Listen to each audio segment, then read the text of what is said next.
show that the electromagnetic field given off by cables kills European lobster larvae and a type of crab that we do not have. European lobsters are pretty similar to American lobsters, so we can't directly say the same thing will happen here, but we certainly should be studying it in advance. Another study, a recent study out of Europe, showed North Sea haddock larvae changed their dispersal pattern in response to electromagnetic fields. And people say, well, what is a dispersal pattern and why does it matter? Well, these fish have evolved their spawning over tens of thousands of years to be able to reproduce. And fish lay eggs, the eggs are fertilized, they then float in the water column for a while, and then they hatch and they settle. And if you change that dispersal pattern, you have unknown results. Are they going to settle somewhere where they can survive? I don't know, and I don't think anybody else does either. But dispersal patterns have been, imprinted in these fish over geological time, and they're not going to change because we build wind farms. And if they don't settle in an area with sufficient food and shelter to allow for survival, their populations could decline very rapidly and unpredictably. So for the Gulf of Maine, our two most important species have European studies that indicate extreme cause for concern. And these are only two studies. There are probably other species with other issues that have not been studied yet.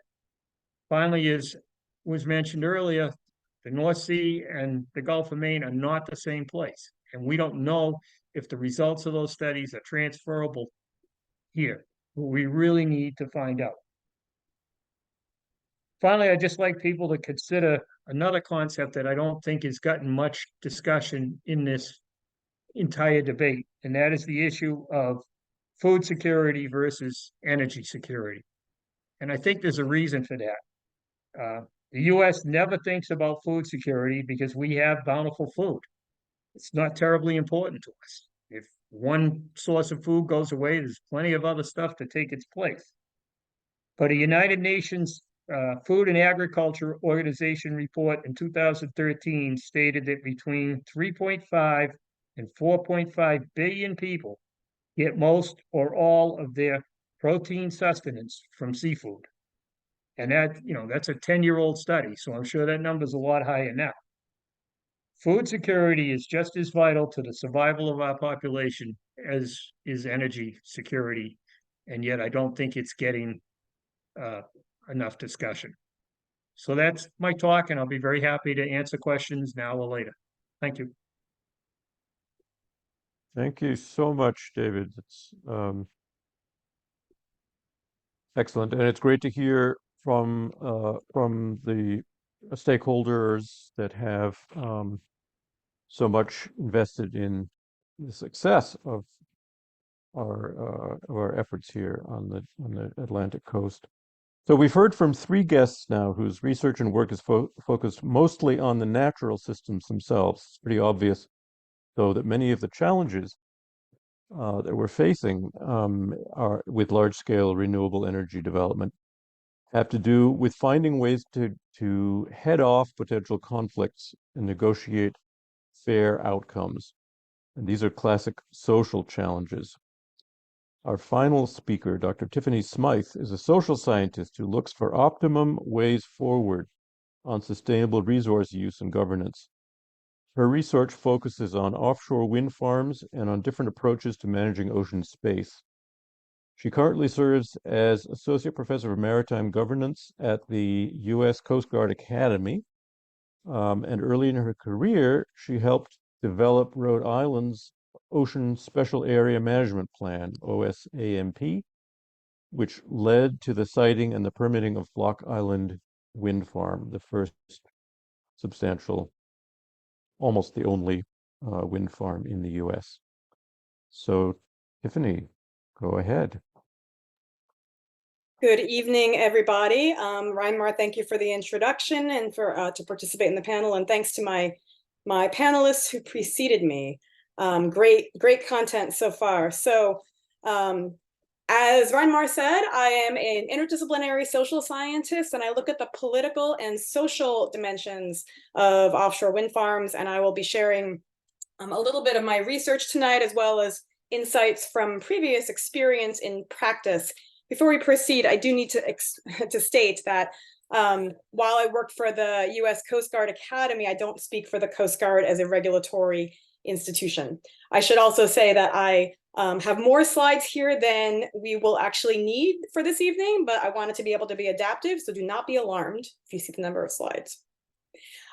Today is actually my birthday, and so I'm going to go with a time-passing timeline kind of approach here to knit together a few different pieces. So first, I'm going to talk with you about my experience several years ago when I was working for the University of Rhode Island, helping to plan for the Block Island Wind Farm. Then I'll tell you about some research that I did once the Block Island Wind Farm once the planning was completed and the process was underway, and then finally when the project was constructed. And then finally, I will share with you some research that I'm doing currently with colleagues at other institutions on other offshore wind projects. So first, I'd like to take you back to when I was working at the University of Rhode Island to help plan for the Block Island Wind Farm. Where did my, oops, there we go. And so some of you might be familiar with the Block Island Wind Farm, but if you're not, the idea for it first arose in the state of Rhode Island in 2007, when then Governor Don Cheri would go to public meetings and he would say, "Spin, baby, spin." He was sort of a play on Sarah Palin at the time saying, "Drill, baby, drill." The governor really wanted to see a wind farm constructed off of Rhode Island. He viewed it as his legacy, and he actually went so far as to start a state-led process to find a developer to build that project. And right from the outset, there were concerns raised by many citizens from around the state, and in particular from the fishing community. And the concerns that fishermen were bringing up at the time are really the same things that you've heard now from all of my previous panelists and that we're still talking about today. Access to fishing grounds, impacts to fishery resources, navigation safety, and so on. And so what the state ended up deciding to do, thanks to forward-looking leadership from the State Coastal Resources Management Council, is to undertake a comprehensive planning approach to try to find the place, if there was a place, to put a wind farm. And so the key thing you need to know about this comprehensive planning approach that the state undertook was that they first looked really big picture, and they looked comprehensively and in depth. This was not a superficial analysis of the places that you see in this map. This was actually an in-depth, rigorous scientific analysis of this entire area that lasted over 2 years. It was led by the University of Rhode Island, working with the state agency. So it galvanized the resources of a public research university to study this place. In addition, there was an intensive focus as part of that process on fishing, fisheries, commercial and recreational fisheries issues. And so back then, while I was finishing my degree, I was working for URI on these issues, and we met with stakeholders, including commercial and recreational fishermen. We had 2 to 3 hour meetings once a month for over 2 years. It was super intensive. In addition, we had regular meetings dedicated just to the fishing community. We undertook exercises like mapping commercial and recreational fishing areas, working with the fishing community to document that information. We worked with the fishing community to understand issues of concern to them, not just how were they worried about a potential wind farm, but what areas were of particular concern in terms of potential siting. And through this whole process, the idea was, again, can we find a site that would minimize those conflicts with fishing and other uses, and therefore be considered, if not everyone's favorite plan, at least something that folks could accept. So there I am working on a fishing boat at the time, helping to collect fisheries data. And so what did this result in? So this culminated in 2011. And so things that happened as a part of that comprehensive planning process science-based, with that super intensive stakeholder process, we designated a state renewable energy zone. So a place where the state of Rhode Island said, you could put a wind farm there and it wouldn't be too bad. We also drafted policies to guide renewable energy. So when a wind farm applicant was going to apply to the state, they had regulations. We drafted policies that were intended to protect coastal resources, including fishing. And perhaps most importantly, for today's presentation, is we established in state policy a body called the Rhode Island Fishermen's Advisory Board, or FAB. And at the end of this, here's the renewable energy zone. But just flipping back to show you this image on the in the screenshot here, by the end of this, many members of the fishing community were, I don't want to say happy, but at least satisfied. Like, you heard us, okay, and you could see this headline, Black Island Wind Farm sets precedent for bringing fishermen to the table, and that was published in Commercial Fisheries News. And at the time, again, it was viewed even so positively that there were actually even feel-good movies made after the fact about fishermen getting along with wind farm developers. I didn't look to see if this movie is still available. I would be surprised, because we're in a very different place right now. So that was the production of the Black Island Wind Farm. So the next part I'm going to share will be things that I was able to learn when I shifted into a career in research, studying the Ocean SAMP, that planning initiative, and the Black Island Wind Farm. And so in the years 2014, 2019, once the SAMP, the plan was completed, I first was working with some colleagues at URI to study Ocean SAMP implementation. In other words, how well did this plan work? And so what we did is, as social scientists, we did qualitative research, lots of interviews with folks, including the fishing community. And there were a number of important lessons learned that we heard based on input from those interviewees. And a couple of important ones I want to highlight for today. What we heard from those folks, what worked about this planning approach was that we had engaged stakeholders using both formal and informal means of participation. So that means not just holding a standard regulatory hearing to fulfill the minimum regulatory requirement, but going above and beyond that and engaging stakeholders in a variety of other ways.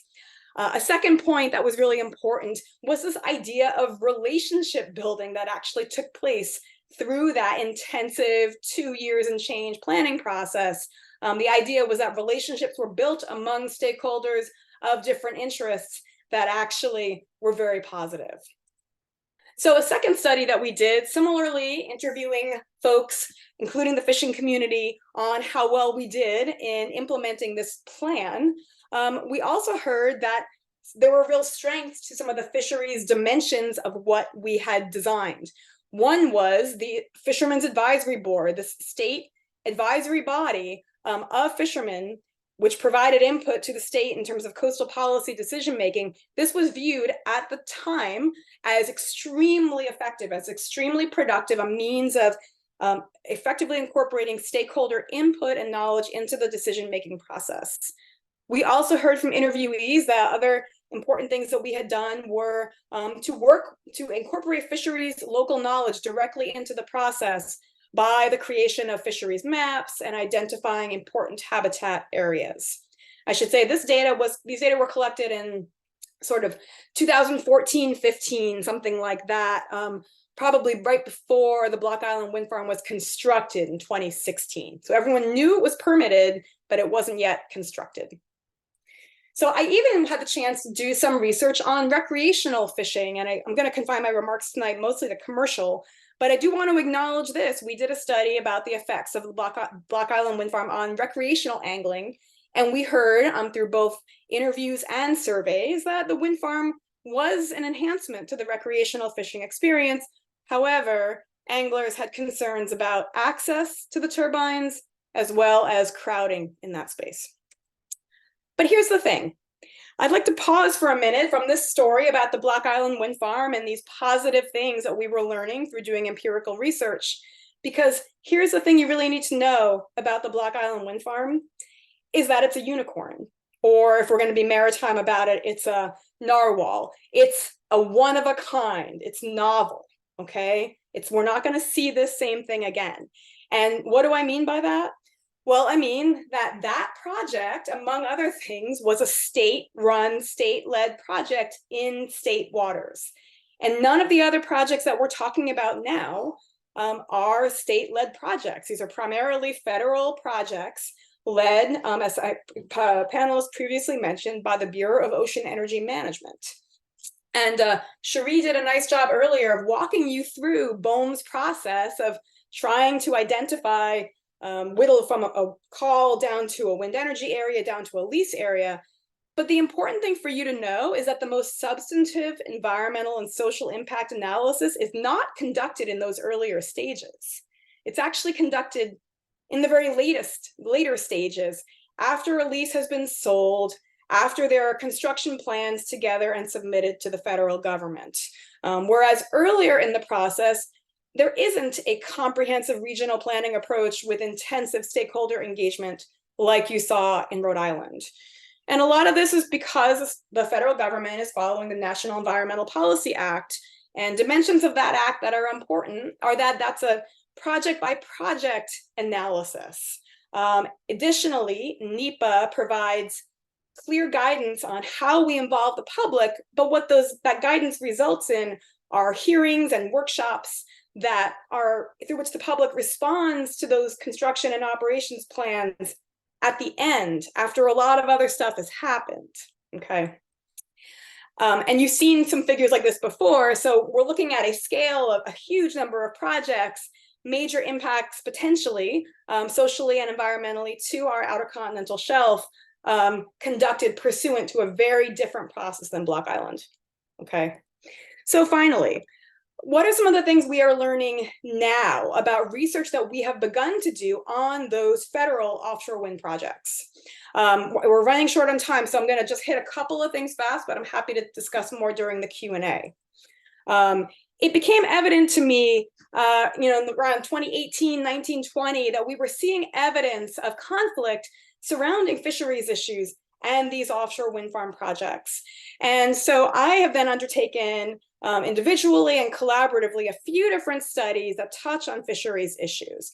I'm going to skip this one in the interest of time, but I want to bring us to this one, which is something that I'm doing right now with colleagues at the University of Rhode Island, University of Delaware, University of Waterloo. So we're studying the justice dimensions of offshore wind. In other words, to what extent do members of the public, stakeholders, view the offshore wind decision-making process as fair, just, equitable? And we studied 5 communities. We're underway, I should say, but we conducted interviews already in 5 communities: New Bedford, Martha's Vineyard, Narragansett, New London, and East Hampton. This was not a fisheries-specific study, but amazingly, fisheries issues really did dominate. I guess I shouldn't say amazingly, but fisheries issues really did dominate these discussions. And here are some of the things that we heard. We heard participants across all of those communities, and either directly or indirectly touching fisheries, say that checking the box, a public process that feels like checking the box, that's not just, that's not fair. And we heard from fishermen and fisheries advocates and other members of the community saying, we don't have a real seat at the table. Yeah, you seem like you're listening to me, but you're not actually hearing me. And we heard these as dominant threads in our conversations. Secondly, and relevant to things that we talked about before, we heard from our interviewees that the process is backwards. In other words, they believe that things are happening out of order, that by the time they are able to get involved, respond to a project, have something to say, things are way too far down the road. And I'm going to skip that too in terms of time, but I want to get to, so what have we learned through some of this research over time? And that's dating back to what worked well with Block Island, and then what we're seeing is not working well with the federal projects. And we're seeing that participation matters and process matters. And so on participation, we have learned who is involved, when, and how they're involved. These are really important dimensions. If stakeholders feel that they trust the process, that they trust process leaders, they have a positive view and things move forward well, but often they don't. It also matters who facilitates participation. A neutral, university-led process seem to go much better than some of these federal agency processes. We also found, how participant input is included in decisions, that matters to people. So is a process actually incorporating that knowledge and their preferences into policy development, into decision making, or is that information collected but then is put to the side? On the subject of process, we've seen in this presentation two very different approaches. One approach is, intensive planning first, engage stakeholders, evaluate impacts, and then identify a site. Or you could do the whole thing in reverse, which is a simplified way of explaining some of what's happening at the federal level. And even we've learned, is stakeholder engagement an actual part of the process, or is it more a complying with a minimum regulatory standard? So finally, where are we today? Well, just 2 weeks ago, actually earlier this summer, I was back out on the water talking with fishermen about offshore wind. So I'm still there wearing the same hat, evidently doing the same thing. But here's where we were just earlier in September. The Rhode Island Fishermen's Advisory Board resigned en masse to protest offshore wind. This is the same body that was held up in that commercial fisheries news story back in 2014 as a positive example of how to bring fishermen to the table. And what these news articles are reporting is that fishermen are saying, we have no meaningful input into the process. We are just checking the box. And in fact, Rhode Island, you are disregarding the policies of that planning document that still exists, the Ocean SAMP. So back again to the theme of timelines and time passing. We're getting older. Are we getting wiser? Not so sure. And so with that, I look forward to your questions, and thank you so much. Thank you so much, Tiffany, and happy birthday. Awesome. All together, just great presentations. I think I'm going to skip straight to some questions, and I'm going to ask my colleagues, John Gage and Susan Richmond, to pick out a question or two. Obviously, we don't have a whole lot of time left, but John, do you have a favorite question from the chat? Sure. There was one. Have there been comparisons done regarding the environmental and fishery effects of floating turbines versus using power lines, I guess, versus transporting hydrogen compressed gas that would be shipped? Who would that go to? Who knows about transmission and hydrogen in particular? Lisa, any idea? I'm not familiar with that technology myself. I can't say I know too much about the transport of energy from hydrogen generating plants or hydrogen, that type of technology. So I'm not sure I'd be able to answer that. Okay, thanks. Susan, do you have one? Well, a number of people have pointed out that just the current global warming from our fossil fuel use is causing damage to sea organisms, as well as water using for cooling from fossil fuel plants or nuclear plants that are on the coast. So is it possible that using offshore wind for energy will somehow mitigate those other damaging effects to sea creatures that we have from global warming and ocean warming? Who would like to take a stab at that one?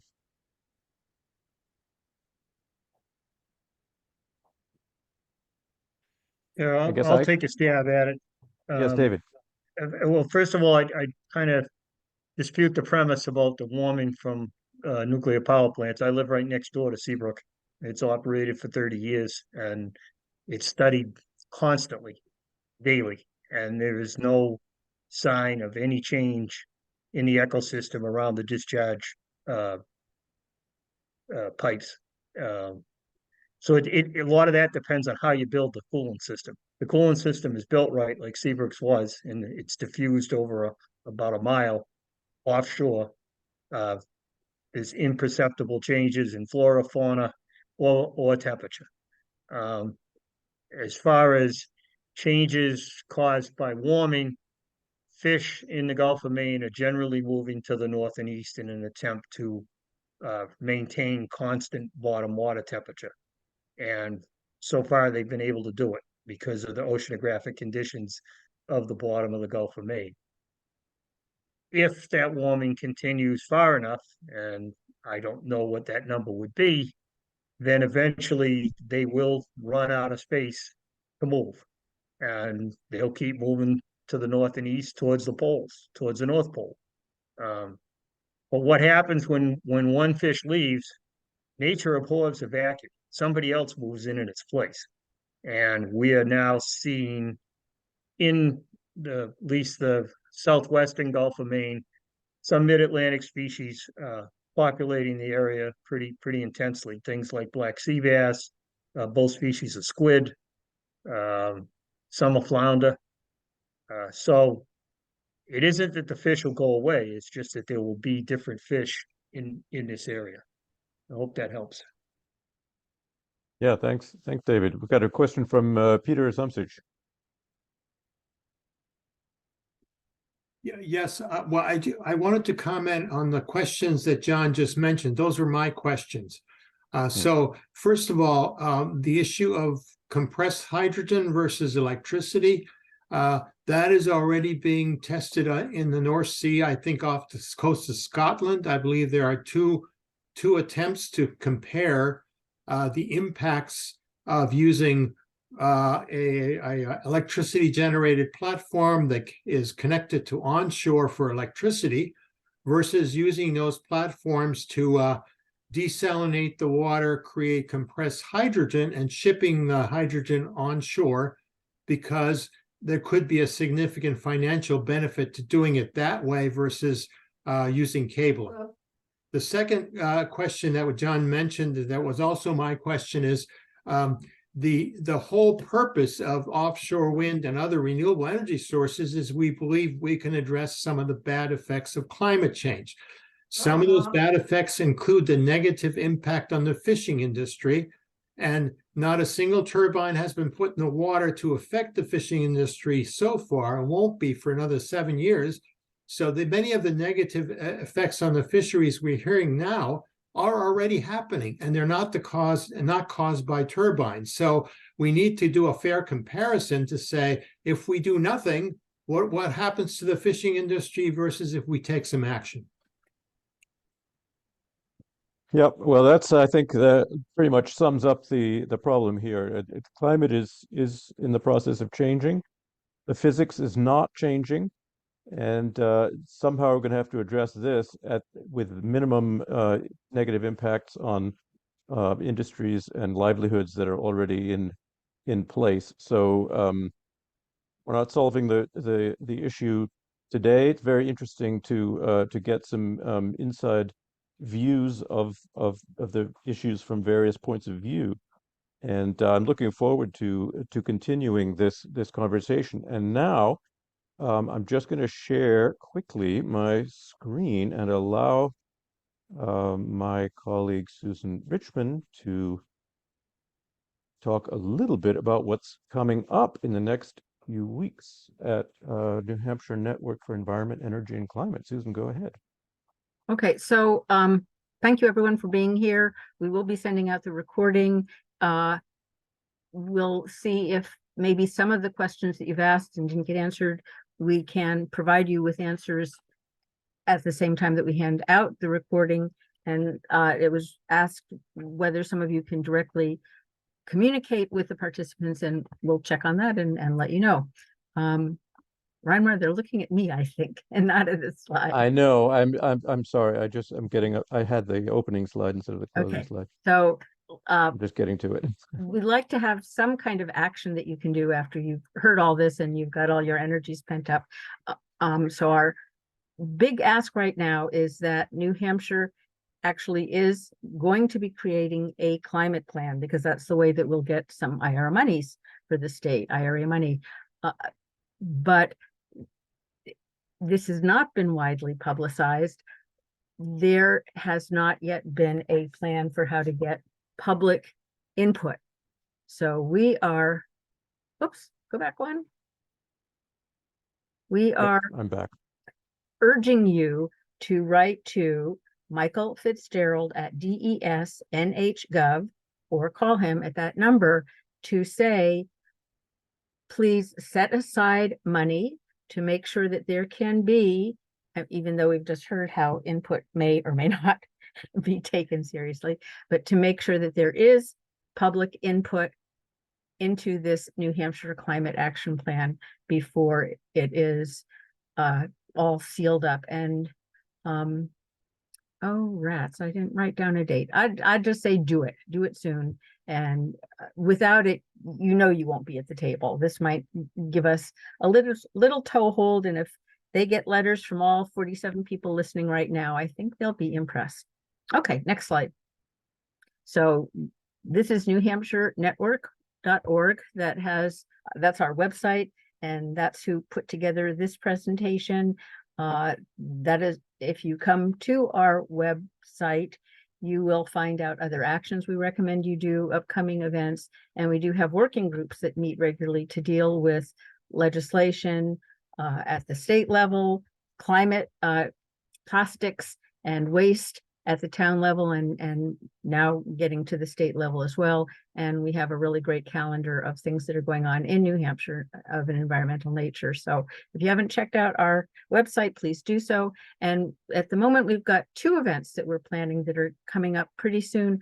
One on plastic. It's not your fault, or we're not sure, maybe we're going to call it, it is, you need to choose, but it's about changing the plastic paradigm in New Hampshire. And we'll get some great specialists in to talk to you about that, and the U.S. military's forward response to climate change. So please be looking for announcements of those 2 events. And next slide. Goodbye. Thank you. Thanks for coming. Everybody, thank you so much for being here, and watch for our announcement. We'll have another event in October and November. Looking forward to seeing you all there. Thank you very much, and take care.